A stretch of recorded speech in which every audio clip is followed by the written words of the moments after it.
So yesterday we discussed a lot about omega. ठीक है, omega के बारे में हमने डिस्कस किया था। एक्सिस ऑफ रोटेशन मैंने आपको समझाया था, मैंने आपको अभी भी समझाया। Axis of rotation, axis of rotation वो पॉइंट होगा जिसके पास में कोई भी लीनियर वेलोसिटी नहीं होगी। एक्सिस ऑफ रोटेशन समझना बहुत जरूरी है, क्योंकि बहुत सारे केसेस में आगे जब हम देखेंगे हमें एक्सिस ऑफ रोटेशन डिफाइन करना पड़ता है। कुछ एक्सिस ऑफ रोटेशन तो विजुअली देख के समझ में आ जाते हैं, कई बार हमें थोड़ा सा फंडामेंटल पता होना चाहिए। तो एक्सिस ऑफ रोटेशन अगर आपसे कोई पूछे तो वो अब जो पुराना हिसाब किताब है वो बंद कर दें। पुराना हिसाब किताब आपका क्या था कि हमें इमेजिन होता था, हमें परसेप्शन रहता था कि अरे जैसे स्फीयर घूम रहा है, बॉल घूम रही है, तो उसके एकदम एग्जैक्ट सेंटर से पास हो रहा होगा एक्सिस ऑफ रोटेशन। अब आपसे कोई एक्सिस ऑफ रोटेशन पूछे तो आप क्या बताओगे? भैया उस पॉइंट की अपनी कोई लीनियर वेलोसिटी नहीं होनी चाहिए। ठीक है, right? Is this point clear to all of you axis of rotation के बारे में? Now today we are going to talk about, ठीक है, एक्सेलरेशन। ठीक है, अब जैसे सपोज करो कि अगर आपके पास में कोई पार्टिकल है, ठीक है, और ये इसका एक्सिस ऑफ रोटेशन, राइट? अब इसने आपने इस पे एक पार्टिकल थोड़ा ये ले लिया, ठीक है, इस एक्सिस ऑफ रोटेशन ही घूमती है। ओमेगा किसका है? एक्सिस ऑफ रोटेशन का, ये ध्यान रखना। तो एक्सिस ऑफ रोटेशन इसे आपने ओमेगा से घुमाया तो इस पार्टिकल के पास में अपनी एक टेंजेंशियल वेलोसिटी आ गई, v is equal to R omega. जब हम सर्कुलर मोशन डिफाइन कर रहे थे तो मैंने आपको ये बोला था कि यार सर्कुलर मोशन में ना हमारे सिलेबस में यूनिफॉर्म सर्कुलर मोशन, ठीक है। What do we mean by uniform circular motion? अगर हम यूनिफॉर्म सर्कुलर मोशन बोलते हैं, समझने की कोशिश करो बात पहले। अगर हम यूनिफॉर्म सर्कुलर मोशन बोलते हैं तो इसका मतलब क्या होता है? इसका मतलब होता है कि सर ओमेगा जो है आपका वो कांस्टेंट है, ठीक है। ओमेगा जो है वो कांस्टेंट है, राइट? सर्कुलर मोशन के केस में तो ये ठीक है, लेकिन जब हम रोटेशनल मोशन की बात करते हैं, आप किसी चीज को, आपको प्रैक्टिकली पता है, हम किसी चीज को रोटेट करते हैं तो उसकी स्पीड कम ज्यादा तो हो सकती है। आप गाड़ी चला रहे हो, आपके टायर व्हील्स जो हैं वो रोटेट कर रहे हैं कंटिन्यूअसली। गाड़ी चलाने का जो प्रोसेस है हमारा, ठीक है, कार ड्राइव करने का, साइकिल चलाने का, बाइक चलाने का, उसमें जो हमारे टायर होते हैं वो रोलिंग करते हैं। That is pure rolling. Pure rolling का मतलब क्या होता है? लीनियर मोशन भी है, ट्रांसलेशनल मोशन भी है, ठीक है। मैंने आपको समझाया था, इस चीज को बार बार हम रिकैप करेंगे। प्योर रोलिंग का मतलब होता है ये जो आपका बॉटम मोस्ट पॉइंट है, ठीक है, इसमें आपकी वेलोसिटी जीरो है। इस बॉटम मोस्ट पॉइंट की, पॉइंट ऑफ कॉन्टैक्ट की क्यों जीरो है मैं धीरे धीरे समझाऊंगा, धीरे धीरे समझ में आ जाएगा। बॉटम मोस्ट कॉन्टैक्ट की वेलोसिटी जीरो, और यही होता है हमारे केस में, ठीक है। स्किडिंग नहीं होती, स्किडिंग नहीं होगी, ठीक है। तो प्योर रोलिंग, हमारी जितनी गाड़ियां वो प्योर रोलिंग कर रही हैं, प्योर रोटेशन हो रहा है। अब आप स्पीड कम ज्यादा तो कर रहे हो, मतलब क्या हम ये बोल सकते हैं कि number of revolution per unit time कम या ज्यादा हो रहा है, इंक्रीज हो रहा है या डिक्रीज हो रहा है, राइट? अगर मैं गाड़ी के टायर की बात करूं तो number of revolution per unit time increase या डिक्रीज तो हो रहा है ना, ठीक है। तो इसका मतलब आपका जो ओमेगा है वो चेंज हो रहा है, ठीक है। तो जब हम रोटेशन की बात करेंगे, ठीक है, अगर आपका ओमेगा चेंज होगा तो वहां पे आपका एंगुलर एक्सेलरेशन भी आ जाएगा, ठीक है। Angular acceleration will be alpha, alpha is nothing but D omega by D T, ठीक है। क्लियर है? अब बात करते हैं। अब देखो एक चीज हमें समझ में आ गई कि मेरे पास ऑब्जेक्ट में अल्फा भी है और मेरे पास ऑब्जेक्ट में ओमेगा भी, ठीक है। मेरे पास ऑब्जेक्ट में अल्फा भी है और मेरे पास ऑब्जेक्ट में ओमेगा भी है, मतलब एंगुलर एक्सेलरेशन है, मतलब मेरा ओमेगा चेंज हो रहा है, ठीक है। Direction of angular acceleration,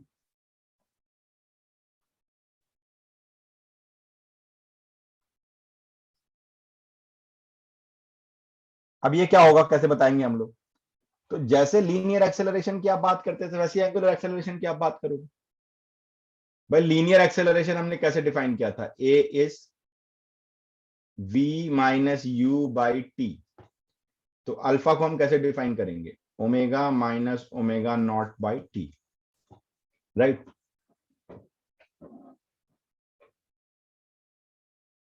same, अगर आपका ओमेगा इंक्रीज है, अगर एक्सेलरेशन है एनुलर वे में, अगर उसका स्पीड इंक्रीज हो रही है, अगर एंगुलर वेलोसिटी इंक्रीज हो रही है, तो direction, if angular velocity is increasing,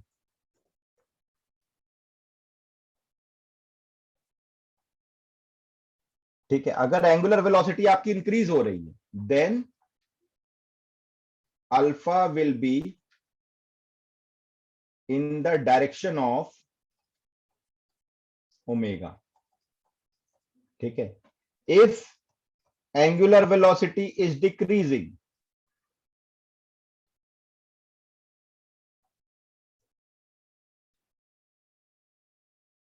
then alpha will be in the opposite direction of omega,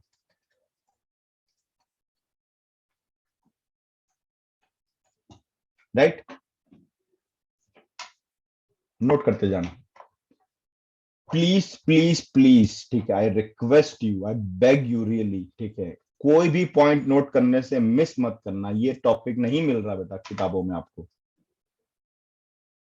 या this is similar to retardation, definitely वही मैं समझाने की कोशिश कर रहा हूं। हम हर लीनियर को एंगुलर में कन्वर्ट करने की कोशिश करेंगे, लीनियर में भी तो यही होता था ना, ठीक है। अब लेकिन ये लीनियर मतलब हम पूरे रिजिड बॉडी की बात कर रहे हैं, लीनियर अभी खत्म नहीं हुआ, रोटेशन उसमें इंक्लूड हो गया। तो रोटेशन, जब भी रोटेशन सुनते ही आपको बस ये दिखाई देना चाहिए कि एक एक्सिस घूम रहा है, बस ये विजुअलाइजेशन आपको क्रिएट करना जरूरी है। रोटेशन, एक एक्सिस घूम रहा है, अब वो कहां घूम रहा है, कैसे घूम रहा है, बस उसको अगर आपने समझ लिया, समझ लो रोटेशन मोशन पे आपने जीत पा ली, और रोटेशन मोशन आपने जीत लिया, आपका जो टारगेट है लाइफ का वो आपने अचीव कर लिया, मैं गारंटी आपको दूंगा, right. And please please please, I sincerely beg you, please, ठीक है, नोट्स बनाना अच्छे से। अगर इसमें गड़बड़ हुआ तो बहुत गड़बड़ हो जाएगी। कोई भी चीज मिस मत करना, मोबाइल चालू करके चलो घूम फिर के टहल के आते हैं, इस चैप्टर में नहीं हो पाएगा। और I am already moving very slow, इसलिए मैंने नंबर ऑफ सेशंस बढ़ा दिए, नंबर ऑफ सेशन बढ़ा लेंगे, स्पीड नहीं बढ़ाएंगे।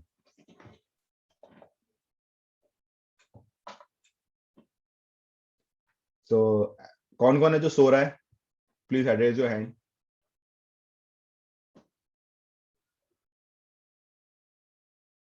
या जो मोबाइल रख के निकल लिया इधर उधर, चलो I am already logged in, पापा पूछेंगे तो बता सकता हूँ मैं क्लास में लॉग इन था।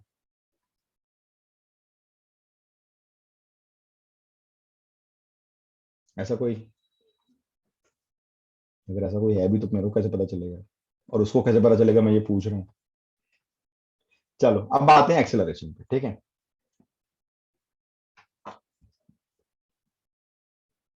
उल्टा होना चाहिए, नहीं मैं भी हाईली इलॉजिकल आदमी हूँ मैं भी।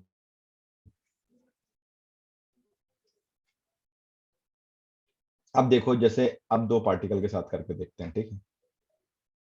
ये इसका रेडियस है, एक्सिस ऑफ रोटेशन से इसका डिस्टेंस है, और ये इसका डिस्टेंस, ये इसकी वेलोसिटी, ओमेगा से एक्सिस घूम रहा है, ठीक है। इसे R1 ले लेते हैं, इसे हम R2 ले लेते हैं, राइट। ये इसकी वेलोसिटी। अब देखो, जब आप मान सपोज करो आपका एंगुलर वेलोसिटी इंक्रीज हो रही है, ठीक है, case when angular velocity is increasing.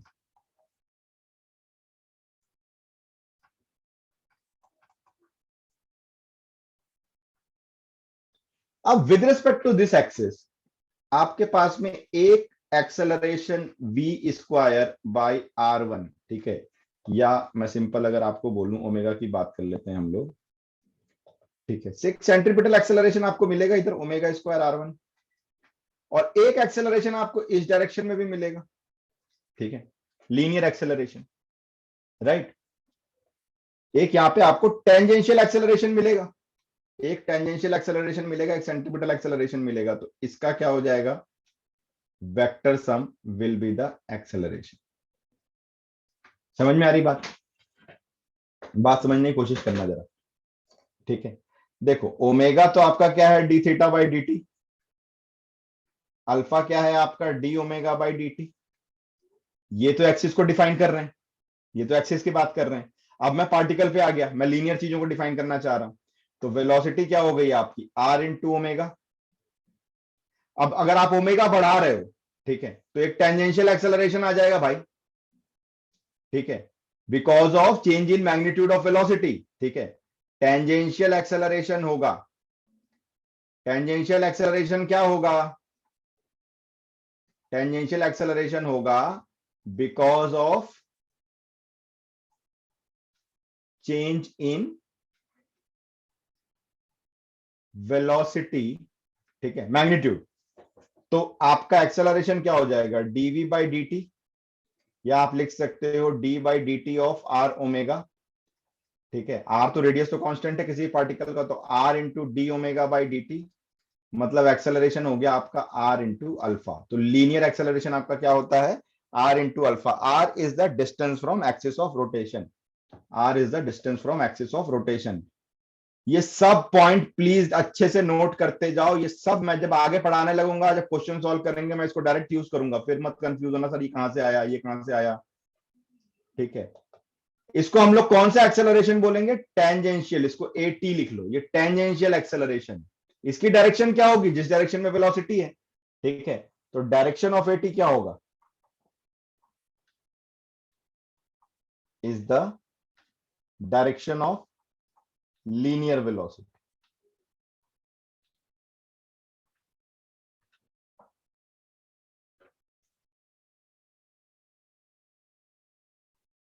आता हूं, बताता हूं, मैं वो भी बताता हूं।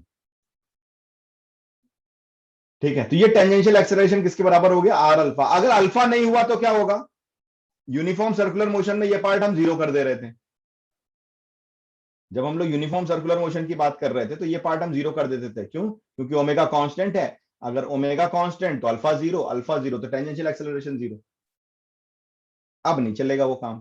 ठीक है, रोटेशन में नहीं चलेगा, रोटेशन में अल्फा तो होगा, तो आपका टेंजेंशियल एक्सेलरेशन भी होगा। अब टेंजेंशियल एक्सेलरेशन किसी पार्टिकल में इधर हुआ। दूसरा एक्सेलरेशन कौन सा होगा, सेंट्रीपिटल एक्सेलरेशन। याद रखना, ये जो मैंने बाहर ये आर्बिट्ररी शेप बनाया है, ये कंप्लीटली रिजिड बॉडी को शो कर रहा है, और रिजिड बॉडी के अंदर हम लोग पार्टिकल को समझने की कोशिश कर रहे हैं। ठीक है, अभी मैं बहुत एक कॉम्प्लिकेटेड पॉइंट आपको एक्सप्लेन करने जा रहा हूं, थोड़ा ध्यान से सुनना और पेशेंस के साथ में। सेंट्रीपिटल एक्सेलरेशन, तो सेंट्रीपिटल एक्सेलरेशन क्या होता है,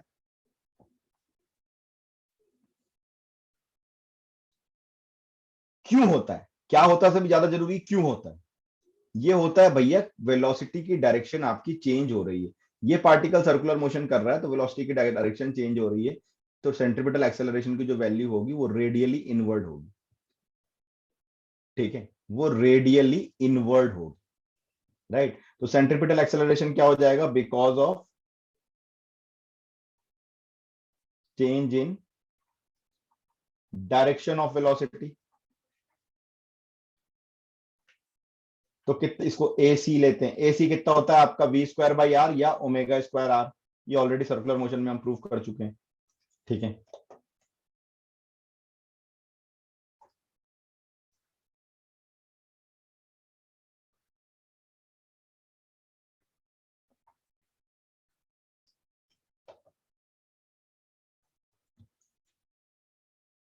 तो नेट एक्सेलरेशन क्या होगा, इन दोनों का वेक्टर सम। बॉडी को थोड़ी समझ में आ रहा है कि यार ये नहीं है सेंट्रीपिटल वाला, मैं सेंट्रीपिटल के डायरेक्शन में जाऊंगा, या मेरे को टेंजेंशियल जाना है, चलो अभी थोड़ा देर टेंजेंशियल चलते हैं फिर सेंट्रीपिटल जाएंगे। नहीं, बॉडी तो नेट वेक्टर सम पे जाएगी। तो ये जो पार्टिकल का नेट एक्सेलरेशन है वो कहीं इधर आ रहा है। ठीक है, दूसरे पार्टिकल में देखो, इसका वेक्टर सम भी इधर कहीं आएगा। राइट, ठीक है, बात समझने की कोशिश करो, इसका वेक्टर सम भी इधर कहीं आएगा। वेलोसिटी, बात सुनना ध्यान से, वेलोसिटी टेंजेंशियल होगी। राइट, अगर मान लो मैं एक प्रॉपर शेप की बात करूं, मान लो मैं बोलता हूं भाई ये मेरा ये एक्सिस ऑफ रोटेशन है, ये मेरा सिलेंडर है, ठीक है, एकदम एक सिमेट्रिकल शेप लेके देखते हैं। तो अगर मैं इस सिलेंडर में किसी भी पॉइंट की बात कर रहा हूं, सपोज इस पॉइंट की बात कर रहा हूं, तो वेलोसिटी, या मैं इसे सर्कुलर बना के बात करूं, ठीक है, चलो सर्कल बना के बात करता हूं।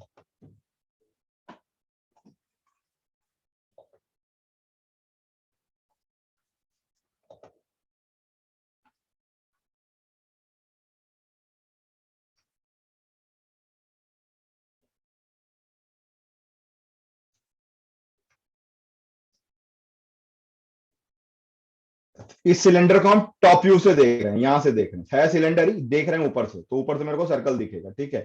अब ये सिलेंडर ऐसा रोटेट कर रहा है ओमेगा से, इसका सेंटर, तो एक्सिस ऑफ रोटेशन, ये जो एक्सिस ऑफ रोटेशन है ये अब ऐसा व्यू बनाएंगे तो जेड एक्सिस में चली जाएगी, ठीक है। अगर मैं इस पॉइंट की बात करूं तो इसकी वेलोसिटी ऐसे टेंजेंशियल है ऐसे, ठीक है, v, that is omega into R.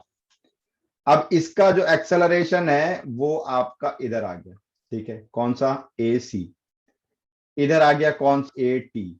अब ए टी और ए सी का आप टेंजेंशियल एक्सेलरेशन लोगे तो जो नेट एक्सेलरेशन है वो इधर कहीं आया, तो वेलोसिटी और एक्सेलरेशन की डायरेक्शन बिल्कुल ही अलग चलेगी, ठीक है। अब ये हर पार्टिकल की अलग चलेगी, बात समझने की कोशिश करो। सॉलिड सिलेंडर है, अगर मैंने यहां पे ले लिया, ये कोई पॉइंट लिया, तो भाई इसकी वेलोसिटी इधर हो गई, ठीक है, एक्सेलरेशन यहां कहीं हो रहा है। अब देखो सारे एक्सेलरेशन को देखो, अगर मैंने यहां कहीं लिया तो इसका इधर चला गया, अभी एक्सेलरेशन इधर कहीं चला गया, ठीक है। सारे एक्सेलरेशन रैंडम जा रहे हैं पार्टिकल के,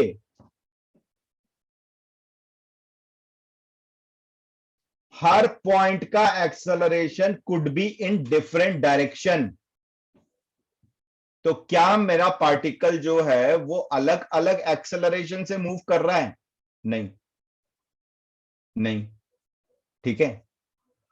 क्या मेरा पार्टिकल अलग अलग एक्सेलरेशन से मूव कर रहा है? नहीं, ठीक है। तो इसका मतलब क्या होगा बेटा, इसका मतलब समझते हैं हम लोग, इसका मतलब क्या होगा कि भाई अगर हम लोग, अब यहां पे आपको एक चीज समझनी पड़ेगी, ठीक है। आपने बॉल को घुमाया, घुमाने के लिए आपने फोर्स लगाया, ठीक है। कितने लोगों ने क्रिकेट खेला है, बॉलिंग वॉलिंग करी है? बॉलिंग किसने किसने करी है, ठीक है। तो देखो अगर आपने इस स्पिन बॉलिंग वगैरह कर, लेदर बॉल से खेला होगा तब, टेनिस बॉल में तो ये सब जलवे नहीं होते, लेदर बॉल में ज्यादा मजा है, ठीक है। तो मैं बता रहा हूँ बॉलर किक, ठीक है, क्या होता है, वो बॉल को ना ऐसे करके स्विंग कर रहा होता है अपने ही हाथों में, ठीक है, रोटेट कर रहा होता है, स्पिन कर रहा होता है। किया है या किसी ने कभी?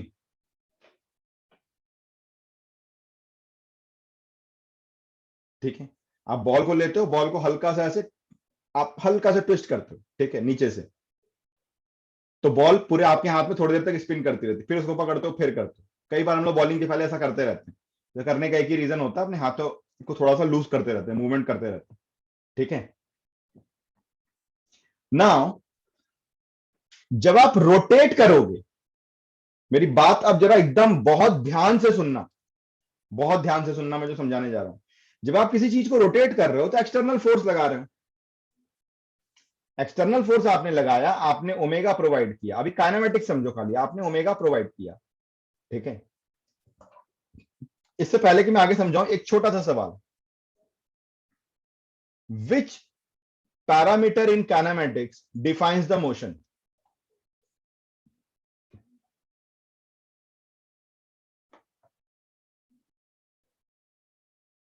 Which parameter in kinematics defines the motion?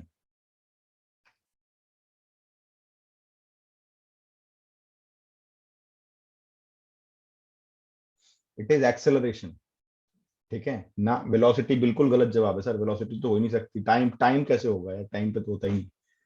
It is acceleration, acceleration is the only thing which defines the motion. Motion की सारी हिस्ट्री, बायोग्राफी, ठीक है, और सब कुछ जो है ना, मुझे वो एक्सेलरेशन से पता चलता है। ये सवाल नीट में एक बार पूछा भी गया था, which kinematics parameter defines the motion, चार ऑप्शन थे, displacement, velocity, acceleration, none of the above. Acceleration is the correct answer. Acceleration negative है तो आपको बताता है कि भैया या तो डायरेक्शन चेंज हो रही है, वेलोसिटी आपको नहीं बताएगा सर, वेलोसिटी आपको सामने दिखती रहेगी, गाड़ी रुक जाएगी जाके।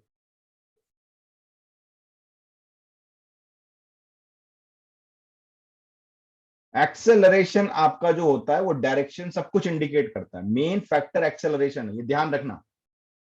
ठीक है, इस स्टेज पे आके ऐसी गलती मत करना। एक्सेलरेशन है काइनेमेटिक्स में जो आपकी सारी चीजों को एक्सप्लेन करता है। नाउ एक्सेलरेशन, अगर किसी बॉडी में मुझे नेट मिल गया, जिस डायरेक्शन में मुझे नेट एक्सेलरेशन मिल रहा है, बॉडी उसी डायरेक्शन में मूव करेगी। जिस डायरेक्शन में आपको नेट वेलोसिटी मिल रही है, ठीक है, एक्सेलरेशन डिफाइन करता है कि मेरे को वेलोसिटी को बढ़ाना है, कम करना है।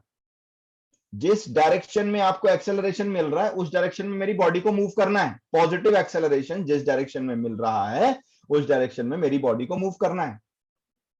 ठीक है, अब अभी मैंने आपको दिखाया कि भैया आपने किसी चीज को रोटेट किया, जैसे घड़ी के कांटे आप रोटेट हो रहे हैं सेंटर के अबाउट में। ठीक है, आप घर में मिक्सी चलाते हो, ठीक है, वॉशिंग मशीन चलती है, राइट, एसी के कंप्रेसर्स चलते हैं, जो भी, वॉशिंग मशीन का एग्जांपल लेते हैं, वॉशिंग मशीन चलती, तो वॉशिंग मशीन चलते चलते आगे तो नहीं बढ़ जाती ना, वो तो अपनी जगह पे ही रोटेट कर रही होती। That is the case of pure rotation, right.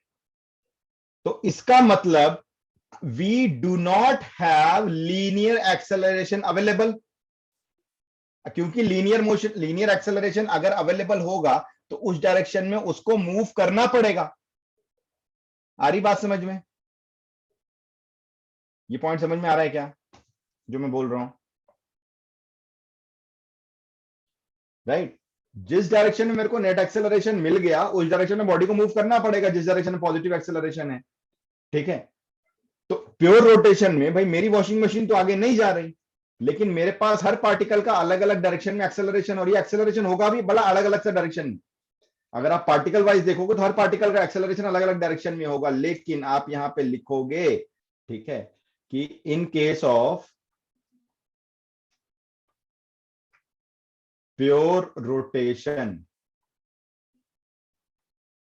ठीक है, अब बताओ क्या होगा in case of pure rotation में?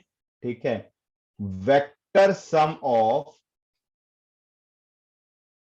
ठीक है, all linear acceleration is zero. और इन अदर वर्ड हम बोल सकते हैं, दैट इज द रीजन जब हमको सेंटर ऑफ मास डिफाइन करना पड़ता है तो हम बोल सकते हैं acceleration of centre of mass is zero. when I am saying acceleration, that means I mean a, अगर मैं लिख रहा हूं that means I mean linear acceleration। ठीक है, acceleration of center of mass is zero।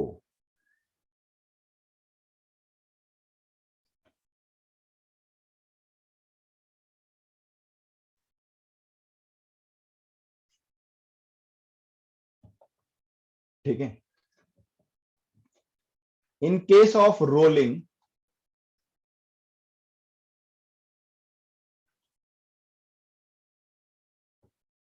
acceleration of axis of rotation is zero। अब centre of mass का तो एक्सेलरेशन होगा कुछ ना कुछ अगर रोलिंग है, क्योंकि बॉडी को आगे जाना है, मतलब रोलिंग मतलब उसको ट्रांसलेशनल मोशन भी करना है। ठीक है, रोलिंग का मतलब क्या होगा कि भैया आपकी कोई बॉल है, इसे आगे भी जाना है और इसको रोटेट भी करना है। ठीक है, तो उस केस में सेंटर ऑफ मास का लीनियर एक्सेलरेशन होगा, राइट। सो हम ओवरऑल क्या बोल सकते हैं? ठीक है, ओवरऑल हम क्या बोल सकते हैं कि body follows the path of acceleration of center of mass। ठीक है,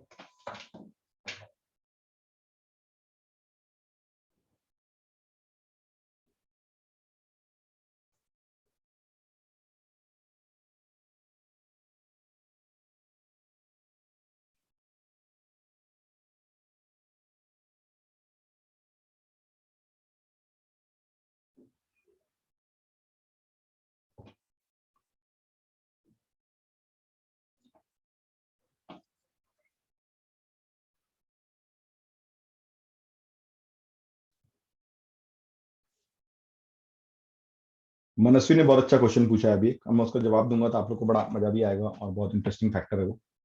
ठीक है,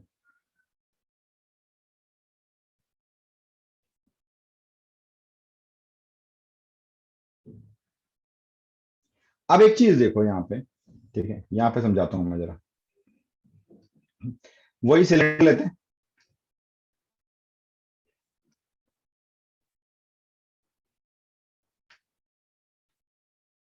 एक्सिस ऑफ रोटेशन लेते हैं, टॉप व्यू बनाते हैं। अब एक पार्टिकल लेते हैं, ये पार्टिकल, ठीक है, ये रिजिड बॉडी पार्टिकल, इसका एक्सेलरेशन इधर, ठीक है। कौन से एक्सेलरेशन की बात कर रहे हैं? सेंट्रीपिटल की। अभी थोड़ी देर बाद घूम के यहाँ पहुंच जाएगा, फिर इसका एक्सेलरेशन इधर, फिर थोड़ी देर बाद घूम के यहाँ पहुंच जाएगा, फिर इसका एक्सेलरेशन इधर, फिर थोड़ी देर बाद घूम के यहाँ पहुंच जाएगा, इसका एक्सेलरेशन इधर, थोड़ी देर बाद घूम के यहाँ पहुंच जाएगा, इसका एक्सेलरेशन। तो रोटेशन में अगर फुल रोटेशन हो रहा है, कंप्लीट रोटेशन हो रहा है, तो मुझे सेंट्रीपिटल एक्सेलरेशन लेने की जरूरत ही नहीं है, उसका वेक्टर सम 0 होगा, ठीक है। मनस्वी यही जानना चाह रही है कि सर क्या फिर दोनों एक्सेलरेशन लेंगे? सेंट्रीपिटल की मुझे जरूरत ही नहीं पड़ेगी, ठीक है। तो vector sum of centripetal acceleration in case of rotation is always 0। तो रोट जब हम लोग सर्कुलर मोशन करते हैं, सबसे ज्यादा इंपॉर्टेंस हम इसी को देते हैं, सेंट्रीपिटल एक्सेलरेशन को। अब मुझे रोटेशन के केस में सेंट्रीपिटल एक्सेलरेशन की जरूरत नहीं पड़ेगी।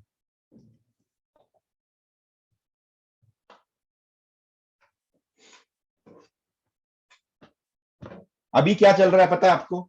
अभी हम लोग क्या कर रहे हैं? अभी मैं आपको आपके हथियार दे रहा हूं, ठीक है। अभी मैं आपको आपके हथियार दे रहा हूं, और इन हथियार का यूज आपको क्वेश्चंस के टाइम पे करना पड़ेगा।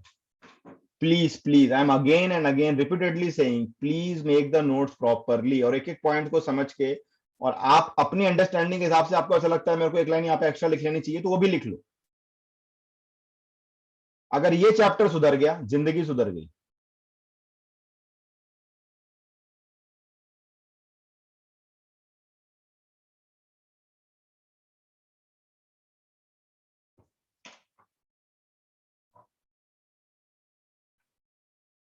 ठीक है, and that is the very much thing, ठीक है, कि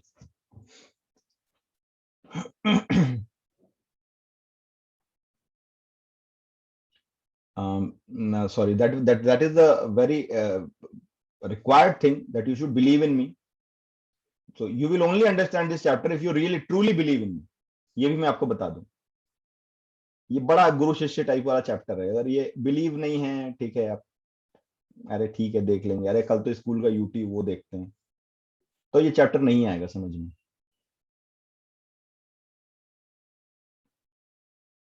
हमें बहुत कम स्पीड के साथ में, बहुत धीरे धीरे, बहुत आराम आराम से हमें काम करना है।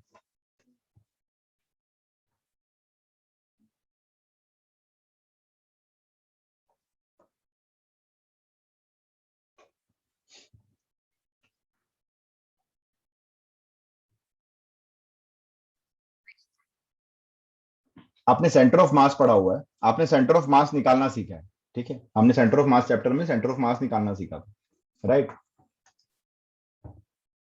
सेंटर ऑफ मास का एप्लीकेशन अब आ रहा है आपके पास। सेंटर ऑफ मास का एप्लीकेशन अब आ रहा है इस चैप्टर में, कि सेंटर ऑफ मास कितनी इंपॉर्टेंट चीज है। हर चीज वही डिसाइड करेगी, सेंटर ऑफ मास, ठीक है। तो अगर आपकी बॉडी आगे जा रही है, लीनियर ट्रेवल है, linear travel centre of mass का है, बस ये ध्यान रखिए, linear travel centre of mass का है। आपको ग्राउंड पे दौड़ते हुए आगे जाना है, ये तभी पॉसिबल है जब आपके पांव की स्पीड और आपके सिर की स्पीड सेम हो, राइट। आपके पांव की स्पीड, आपके सिर की स्पीड सेम हो, आप सीधा सीधा दौड़ते जाओ, इसका मतलब मैं ये बोलूं कि आपके नाभि और आपके पांव के बीच में कोई रिलेटिव मोशन ना हो। आपके बॉडी के किसी भी पार्ट के बीच में अगर कोई रिलेटिव मोशन नहीं है, तो आप लीनियर मोशन करोगे। और रिलेटिव मोशन है या नहीं कौन डिसाइड करेगा? ये सेंटर ऑफ मास डिसाइड करेगा। और ये जरूरी नहीं है कि centre of mass he axis of rotation हो।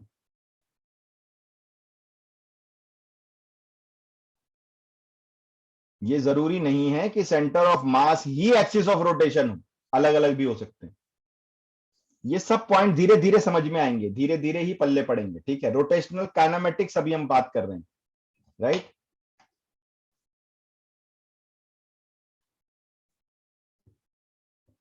अब देखो, ये आपके इक्वेशन है रोटेशनल काइनेमेटिक्स के, जैसे जैसे हमारे यहाँ पे था v is equal to you plus A T, तो यहाँ पे क्या हो जाएगा, omega is equal to omega not plus alpha T. ठीक है, V square is equal to U square plus two A S या टू ए डी, जो भी लिखो। तो यहाँ क्या हो जाएगा, omega square is equal to omega not square plus two alpha theta, right. S is equal to you t plus half A T square, तो यहाँ पे हो जाएगा theta is equal to omega not T plus half alpha T square. ठीक है, देखो सीधी सी बात है, अगर मैं लीनियर मोशन की बात करूं और एंगुलर मोशन की बात करूं, ठीक है, रोटेशन की बात करूं, ध्यान रखना ये दोनों एकदम, बाकी पूरे चैप्टर एक और उन सब का एप्लीकेशन इसमें एक, ये अकेला चैप्टर होगा। अगर वहां पे आप डिस्टेंस लिखते हो एस, तो डिस्टेंस की जगह यहाँ क्या आ जाता है, एंगुलर डिस्प्लेसमेंट थीटा। वेलोसिटी वहां v लिखोगे तो यहाँ क्या आ जाता है, ओमेगा। वहां एक्सेलरेशन a लिखते हो तो उसका रिप्लेसमेंट क्या है, अल्फा। ठीक है, बस तो जो इक्वेशंस वहां लग रहे थे वही सारे इक्वेशंस यहां लगेंगे। Is it clear? Yes sir. Okay, चलो अब कुछ क्वेश्चंस देखते हैं, रोटेशनल काइनेमेटिक्स के क्वेश्चन देखते हैं।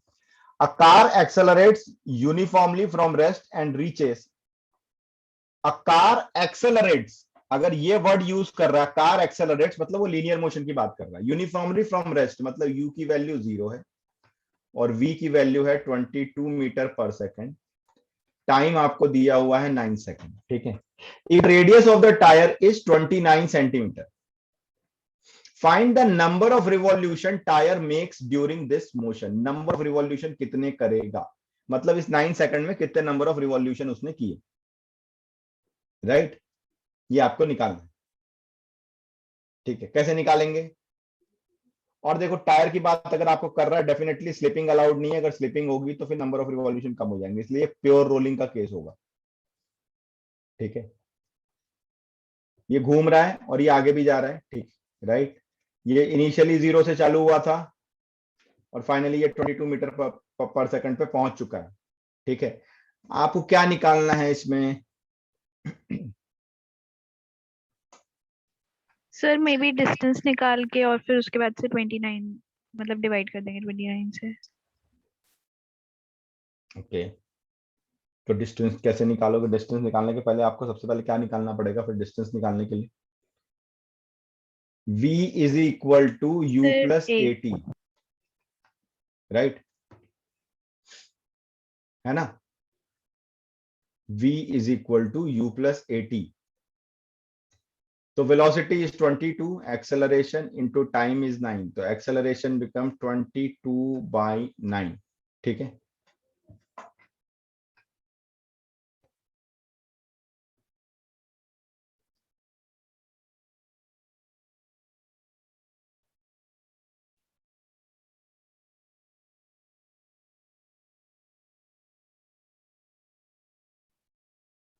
ठीक है। Now s is equal to you t plus half A T square, तो s is equal to 0 into t plus half, acceleration is 22/9, t is 9 into 9। ठीक है, 9 सेकंड में 1 9 कैंसिल 11, तो डिस्टेंस आपका कितना हो गया, 99 मीटर। 29। ठीक है, आप यहां सेंटर टू सेंटर डिस्टेंस इतने कितना ट्रेवल किया है, 99 मीटर्स का ट्रेवल किया है। तो अब आपको नंबर ऑफ रिवॉल्यूशन निकालने हैं, तो एक रिवॉल्यूशन में कितना डिस्टेंस ट्रेवल करेगा? ठीक है, सिंपल यूनिटरी मेथड है आपका, एक रिवॉल्यूशन में डिस्टेंस, या ऐसा लिखते हैं 2 पाई आर का डिस्टेंस ट्रेवल करेगा एक रिवॉल्यूशन में। ठीक है, तो 99 मीटर ट्रेवल करेगा कितने रिवॉल्यूशन में, तो 1/2 पाई आर इंटू 99, तो 99/2, पाई को लिख लो 22/7 and R is given you as 29 centimetre, तो 29 इंटू 100, इसको मीटर में कन्वर्ट करना पड़ेगा। ठीक है, what ever will be the value, तो आपका नंबर ऑफ रिवॉल्यूशन आपने यहां से निकाल लिया। ठीक है, now you can calculate the number of revolution.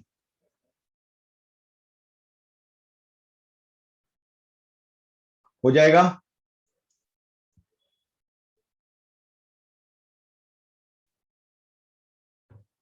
सबको समझ में आ रहा है? ओके, ठीक है। अब आप लोग स्क्रीनशॉट्स लेते जाओ एंड आई रिक्वेस्ट यू कि प्लीज कल की क्लास के पहले आप इन क्वेश्चन को कंप्लीट कर लेना। सिंपल आपके ना कैनोमेटिक्स जैसे क्वेश्चन होते थे ना, बचपन में पढ़ते थे 8th 9th में, बस यहाँ पे ओमेगा के टर्म्स में करना है आप, ठीक है?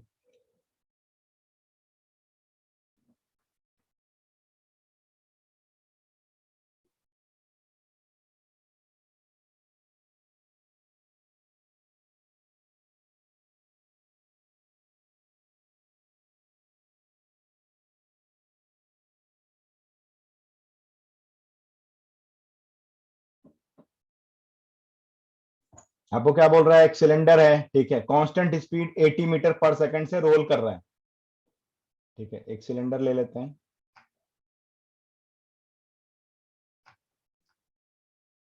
80 मीटर पर सेकंड कभी भी दे रहा है तो ये सेंटर ऑफ मास की स्पीड दे रहा है आपको, ठीक है? 80 सेंटीमीटर पर सेकंड, राइट? रेडियस आपको कितना दे रहा है? 20 सेंटीमीटर दे रहा है, ठीक है? तो v इज इक्वल टू क्या हो जाता है आपका? r ओमेगा होता है। v आपका कितना हो गया? 80 सेंटीमीटर पर second, r is 20 centimetre into omega, तो ओमेगा कितना आपका हो गया? 4 रेडियन पर सेकंड, ठीक है? तो ओमेगा आ गई आपकी इसके रोटेशन की स्पीड।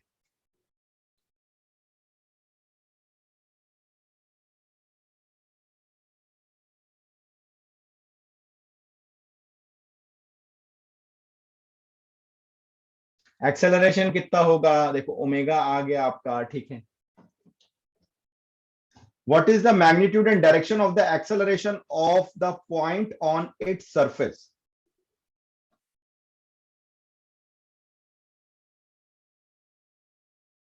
अच्छा देखो, आपको मैं एक चीज बताता हूं, अब इसके ना क्वेश्चन देखते जाओ, जिसका सी पार्ट है, सी पार्ट पहले देखो। अगर मान लो इसके टॉप की वेलोसिटी आपको बताना है, इसके टॉप पॉइंट की वेलोसिटी आपको बताना है, कितनी होगी इस टॉप पॉइंट की वेलोसिटी? कौन बताएगा मुझे?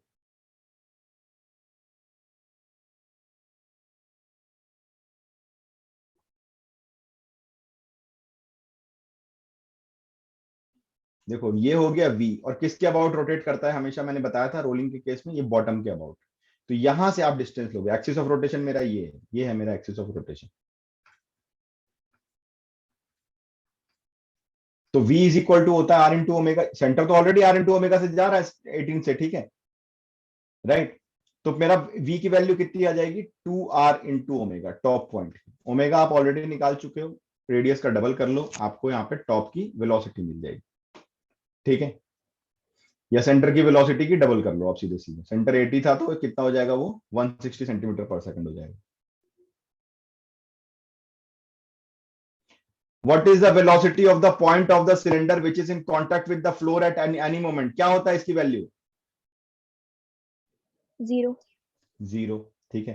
कुछ पॉइंट तो एकदम रट लो, धीरे धीरे धीरे धीरे से कॉन्सेप्ट समझ में आने लगेंगे क्यों हो रहा है। जैसे जैसे हम लोग आगे बढ़ेंगे, जैसे जैसे मैं और डायग्राम्स क्रिएट करूंगा और डिटेल में जाऊंगा, आपको समझ में आएगा सब कुछ, ठीक है? अब आते हैं इस बी पार्ट पे। What is the magnitude and direction of the acceleration of the point on the surface?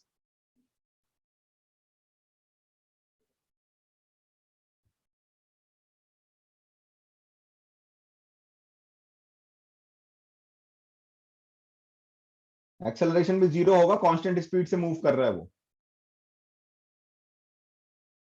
Right?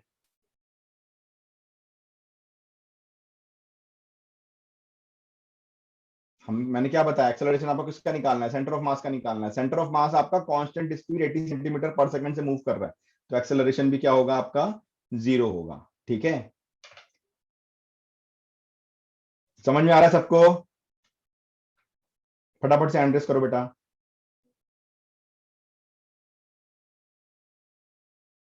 बहुत इजी चैप्टर है यार, बहुत इजी चैप्टर है, ठीक है? बच्चों वाला चैप्टर है। I can guarantee you will become master of this chapter if you truly believe in me, ठीक है?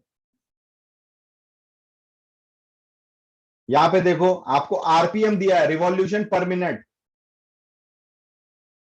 A disk has speed of 1200 rpm, RPM को ओमेगा में कैसे कन्वर्ट करोगे? 1200 रिवॉल्यूशन पर मिनट दिया है, सबसे पहले तो इसको पर सेकंड में चेंज करो, ये है फ्रीक्वेंसी एफ, इसको पहले हम लोग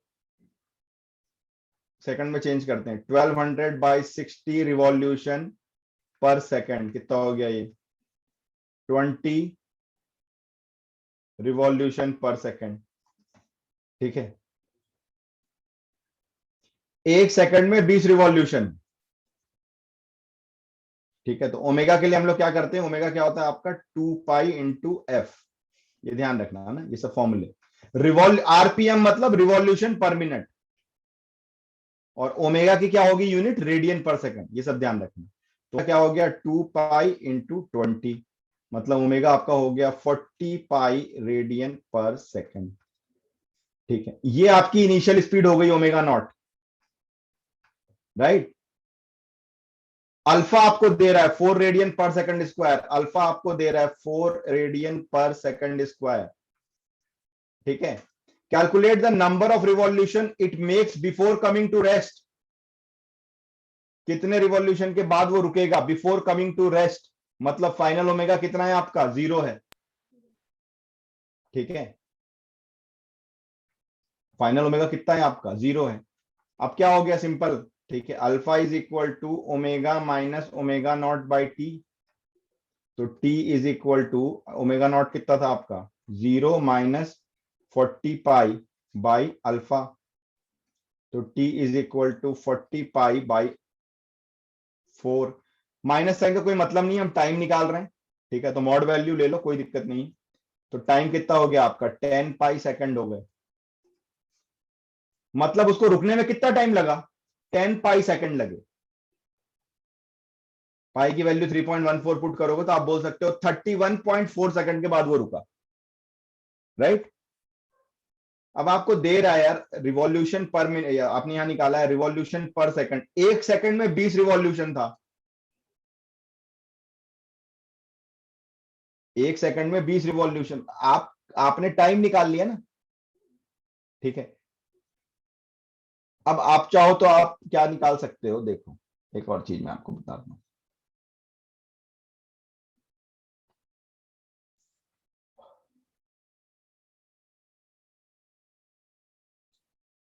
omega square is equal to omega not square plus 2 into alpha into theta. ठीक है, ओमेगा तो आपका 0 है, ओमेगा नॉट आपका कितना है? 40 पाई प्लस 2, अल्फा की वैल्यू आपकी कितनी है? 4 इंटू थीटा, तो ये आपका हो गया 40 पाई का square divided bye 2 into 4 is theta. अब आपका डिस्प्लेसमेंट आ गया। ठीक है, ये आपका हो गया 1600 pi square divided by 4 to the 8, तो 200 पाई स्क्वायर थीटा। मतलब टोटल एंगुलर डिस्प्लेसमेंट कहां से, जब वो 1200 रिवॉल्यूशन पर मिनट से घूम रहा था उससे लेकर के, ठीक है, उससे लेकर के उसके रुकने तक उसने कितना एंगुलर डिस्प्लेसमेंट ट्रेवल किया है? 200 पाई स्क्वायर। आ रही बात समझ में? तो एक कंप्लीट रिवॉल्यूशन में, ठीक है, कितना घूमता है वो? 2 पाई, 360 डिग्री, 360 मतलब 2 पाई, एक कंप्लीट रिवॉल्यूशन में 2 पाई घूमता है। ठीक है, 2 पाई घूमता है वो एक कंप्लीट रिवॉल्यूशन में, तो 200 पाई स्क्वायर कितने में घूमेगा वो? ठीक है, तो 200 पाई स्क्वायर बाई 2 पाई, तो पाई से पाई कैंसिल, ये कैंसिल, तो कितना आ गया? ये 100 पाई। नंबर ऑफ रिवॉल्यूशन कितने होंगे उसके? अब इसको आप इंटीजर में कन्वर्ट करें, नियर बाई इंटीजर जो भी आएगा आप उसको हम लोग वैल्यू ले लेते हैं। ठीक है, 100 पाई का आपका रिवॉल्यूशन होगा। Is it clear?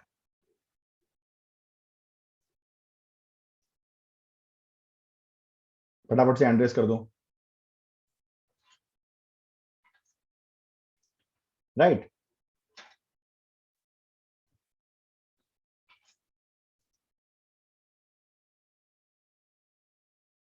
स्क्रीनशॉट्स लेते जाओ। क्वेश्चंस के, अब मैं आपको क्वेश्चन बता रहा हूँ, इसके स्क्रीनशॉट लेते जाओ, ठीक है।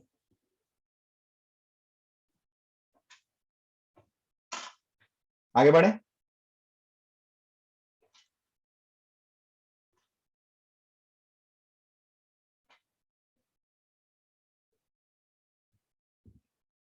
स्क्रीनशॉट्स लेते जाओ।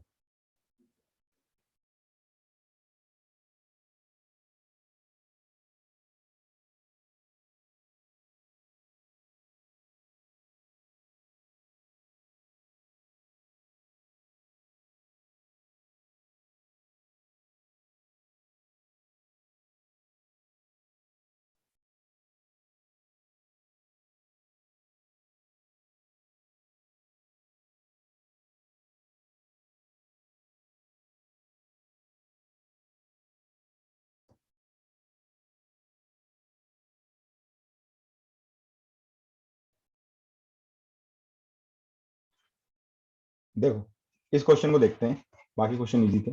द स्टेप पुली मतलब दो, एक छोटी पुली एक बड़ी बड़ी पुली जो होता है एक ही एक्सिस पे आगे पीछे लगे रहते हैं, ठीक है। अब देखो बोल रहा है start from rest and accelerates, मतलब अल्फा की वैल्यू आपको दे रहा है 2 रेडियन पर सेकंड स्क्वायर। ये अल्फा ओमेगा भाई ये सब एक्सिस का होता है, ये ध्यान रखना, ठीक है। What is the time required for block A आपका ब्लॉक ए है, to move 20 meter, find the velocity of B A and B at that time. अब मान लो ये यहां पे है, ठीक है। अब बात समझने की कोशिश करो, इसको 20 मीटर यहां से ट्रेवल करना है,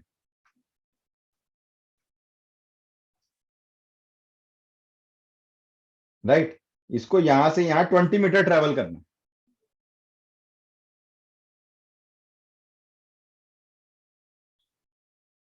आपसे बोल रहा है कि find the velocity of A and B at that time, और कितना टाइम लगेगा उसको 20 मीटर ट्रेवल करने में। बताओ कैसे करें।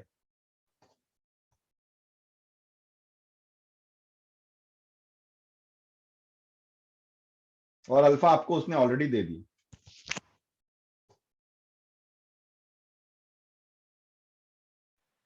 सर एक्सेलरेशन निकाल लेंगे इसका। एक्सेलरेशन किसका निकालें, इस ब्लॉक ए का निकाल लें। Yes sir. ठीक है, सर ए इज तो equal to r alpha block sir. Acceleration r A into alpha, तो अल्फा इज 2 और आर ए इसका 1 मीटर है, ठीक है। तो acceleration of A is 2 meter पर सेकंड स्क्वायर, ठीक है। अब ए का एक्सेलरेशन पता चल गया, उसको इस पॉइंट से इसकी वेलोसिटी, यहाँ पे इनिशियल वेलोसिटी 0 थी, ठीक है। कितना डिस्टेंस उसको ट्रेवल करना है, 20 मीटर का डिस्टेंस ट्रेवल करना है। तो s is equal to you t plus half A T square. तो एस है 20, यू तो 0 into time plus half, acceleration is 2 into t square. तो टाइम विल बिकम √20 सेकेंड, ठीक है, राइट। समझ में आ रहा है, यस सर। ठीक है। यानी √20 सेकेंड के बाद में वो 20 मीटर नीचे आ जाएगा, ठीक है। अब आपको बोल रहा है कि बच्चा ठीक है, अब ये आ तो गया 20 मीटर नीचे, आप बताओ कि भैया इसकी वेलोसिटी कितनी होगी उस टाइम पे, वी ए कितना होगा, ठीक है।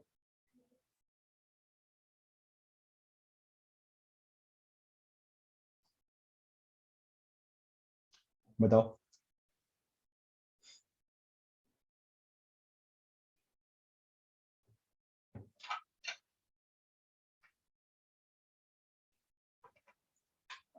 तो फिर इसके बाद का सीक्वेंस ज्यादा अब आपके लिए इजी है, ठीक है। और आपको क्या करना पड़ेगा, वी बी निकालना है, तो आपको यहां से वी ए निकाल लो, है ना। V is equal to you plus a t से वी आपको मिल ही जाएगा, ठीक है। वी ए मिल गया तो आपको ओमेगा मिल जाएगा, ओमेगा मिल गया तो आपको वी बी मिल जाएगा। वी बी क्या होगा, आर इंटू ओमेगा, राइट। तो इसे ये क्वेश्चन भी आप लोग सॉल्व कर सकते हो। एक बार इसको भी ले लो स्क्रीनशॉट।